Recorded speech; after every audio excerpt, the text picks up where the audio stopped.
Hello বন্ধুরা, আমি স্বর্ণালী। এই স্বর্ণালীর সংসারে আমি আবার পৌঁছে গেছি তোমাদের কাছে নতুন ব্লগ নিয়ে। কেমন আছো তোমরা? আমার শরীরটা এখনও পুরোপুরি ভালো হতে পারেনি, ট্রিটমেন্টে আছি। দেখা যাক কবে সুস্থ হয়ে তোমাদের কাছে আসতে পারি। কবে আজকে কী রান্না করেছি তোমাদেরকে দেখাবো। তার আগে বলি, লাইক শেয়ার কমেন্ট করতে ভুলো না তোমরা।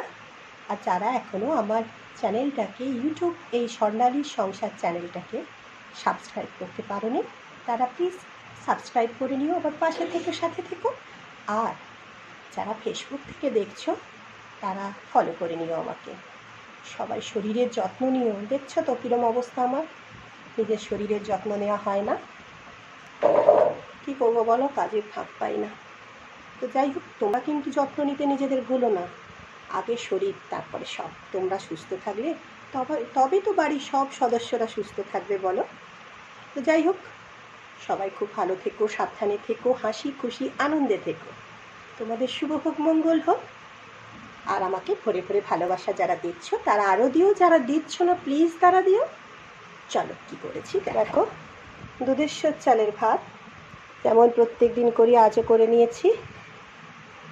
আর এখানে আছে নদীর মৌরলা মাছ, আলু পেঁয়াজ দিয়ে টক ঝাল করেছি, কাঁচা লঙ্কা আর কালো জিরে ফোড়ন দিয়েছি, টমেটো দিয়েছি, আর ডবগায় পেঁয়াজ দিয়ে দিয়েছি। একটু টক দিয়েছি, জানো তো, টক টক হবে, ঝাল ঝাল হবে। টক বলতে লেবু দিয়েছি। আর বেশ কিছু মাছ ভেজে রেখে দিয়েছি। আর এখানে আছে ওবেলার এবং আজ এবেলার ভাইয়ের একার ভাই তো ওই মাছ খায় না, ডিমের অমলেট করে, ওই একই তরকারি করেছি ডিমের অমলেট করে। এই হচ্ছে আজকের আমার মোট রান্না। ফ্রিজে কাঁচা লঙ্কা পেঁয়াজ আছে। চলো তাহলে এইটুকু আজকে দেখালাম তোমাদেরকে। রাখি, কালকে আবার আসবো নতুন ভিডিও নিয়ে। টাটা।